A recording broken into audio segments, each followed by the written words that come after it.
فرزند زہرا یہ حالات برے ہیں۔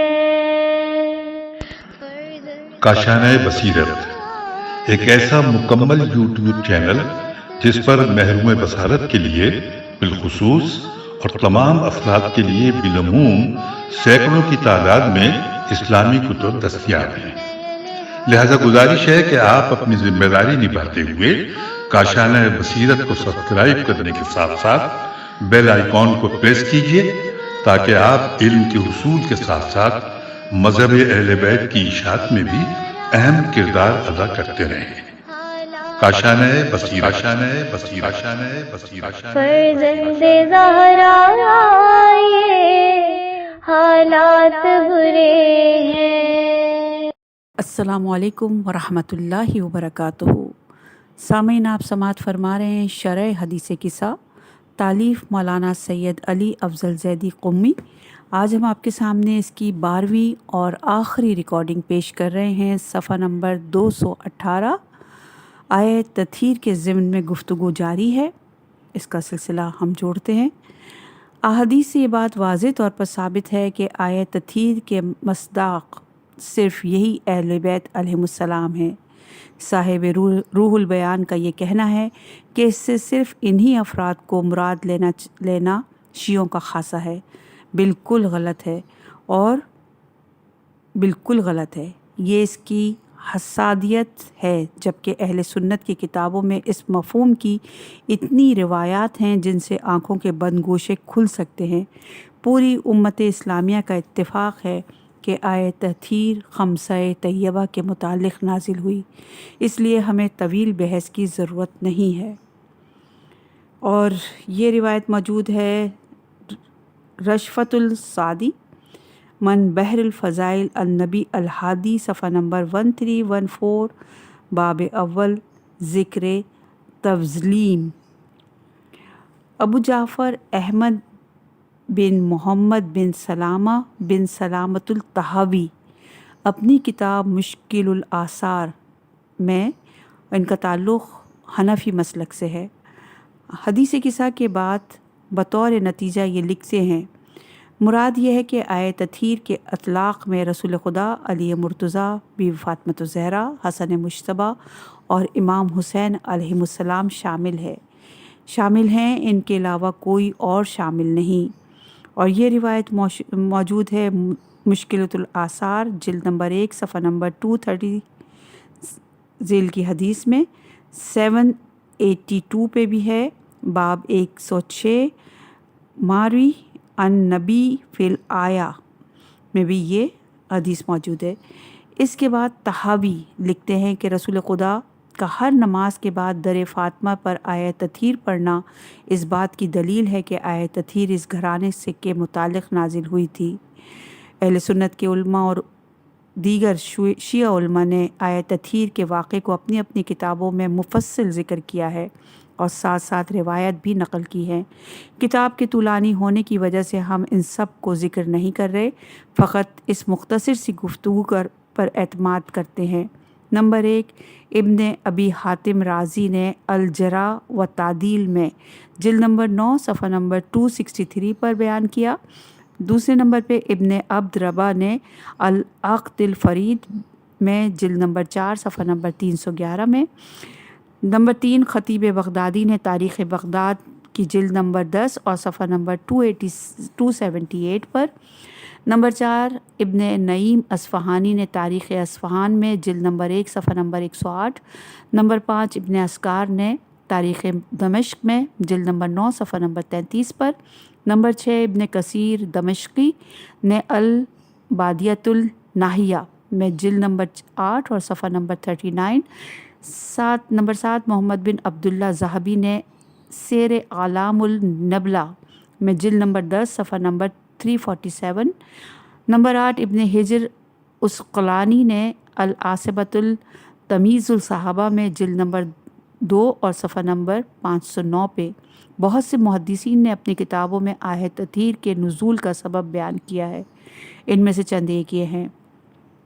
نمبر 1، سلمان بن داؤد بن جارود المعروف با ابو داود طیالسی اپنی کتاب المسند کی جلد نمبر 8 صفحہ نمبر 274 پر نقل کرتے ہیں۔ نمبر 2، احمد بن محمد بن حنبل شیبانی اہل سنت کے مذاہب اربعہ میں سے ایک کی بنیاد رکھنے والے المسند میں جلد نمبر 1 صفحہ نمبر 431، جلد نمبر 4 صفحہ نمبر 107، جلد نمبر 6 صفحہ نمبر 292 اور 304 پر آیت تطہیر کی موجود ہے۔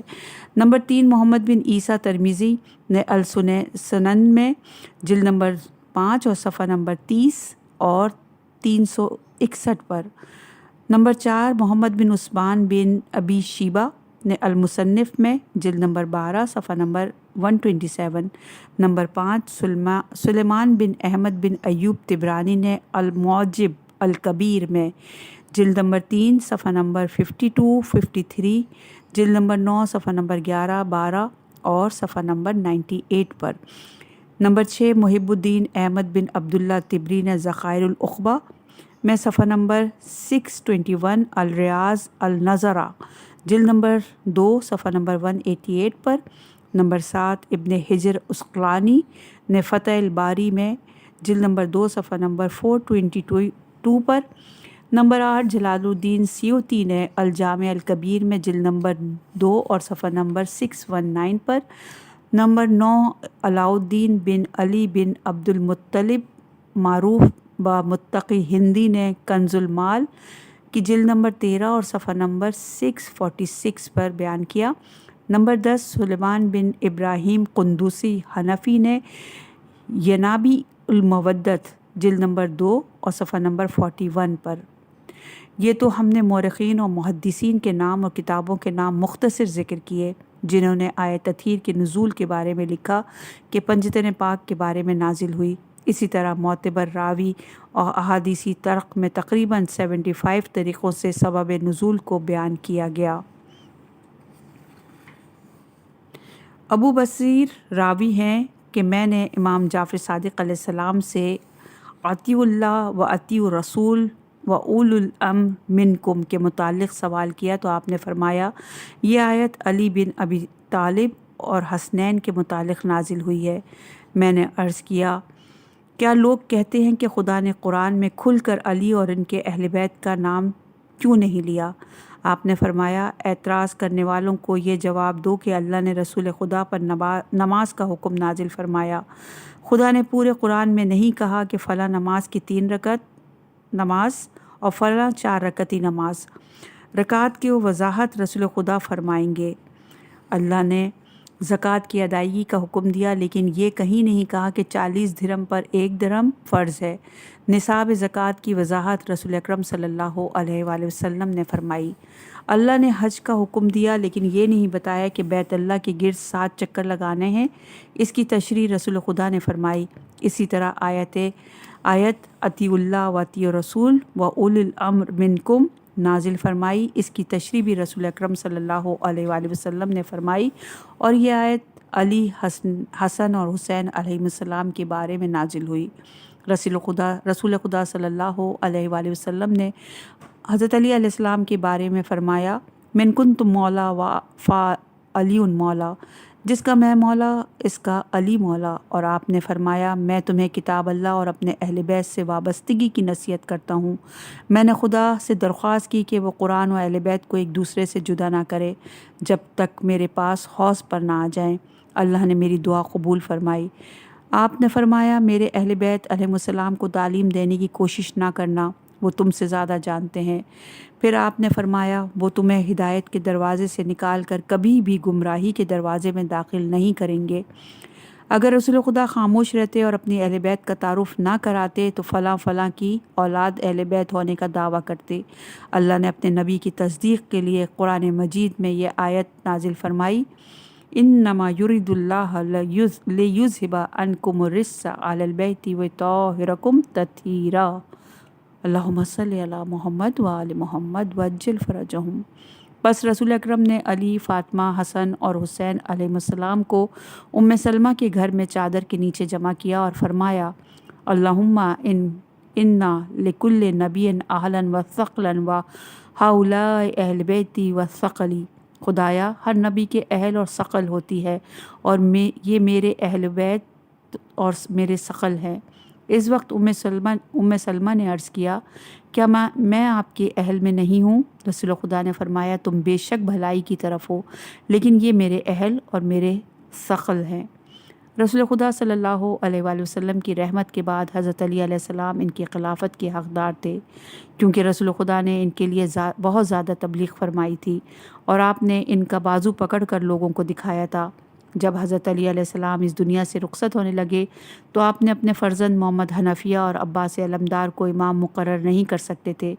اگر بالفرض آپ علیہ السلام کسی دوسرے بیٹے کو امام بناتے تو امام حسن مجتبیٰ اور امام حسین ان سے کہتے تھے کہ بابا جان، جس طرح سے خدا نے آپ کے متعلق حکم نازل کیا اسی طرح سے ہمارے لیے بھی حکم نازل کیا ہے، جس طرح سے خدا نے آپ کی اطاعت کا حکم دیا ہے اسی طرح ہماری اطاعت کا بھی حکم دیا ہے، اور جس طرح سے رسول خدا نے آپ کی تبلیغ کی تھی اسی طرح سے حضرت نے میرے لیے بھی تبلیغ کی تھی، اور خدا نے جس طرح سے آپ سے رجس کو دور رکھا ہے اسی طرح سے اس نے ہم سے بھی رجس کو دور رکھا ہے، اور جس طرح خدا نے آپ کو طاہر بنایا ہے ویسا طاہر مجھے بھی بنایا ہے۔ جب امیر المومنین علی ابن ابی طالب اس دنیا سے رخصت ہوئے تو امام حسن امام بنے، کیونکہ آپ بڑے بیٹے تھے۔